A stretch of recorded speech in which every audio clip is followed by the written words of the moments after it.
বর্তমান উপদেষ্টা পরিষদের স্বৈরাচারী সরকারের সমর্থিত মোস্তফা সরোয়ার ফারুকী সহ 2 জন শপথ নিয়েছেন। তাহাদের রোহিঙ্গা কি জানা হয়?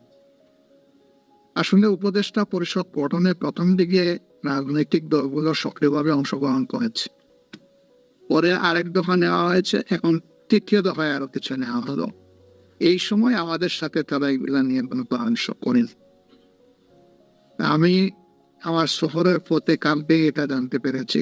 গতকালকে যেহেতু এই সফরটা হয়েছে বাংলাদেশ সময়ে সন্ধ্যা 7টায়, খোঁজখবর নিয়েছি, জানার চেষ্টা করছি প্রত্যেকে কিভাবে হয়েছে।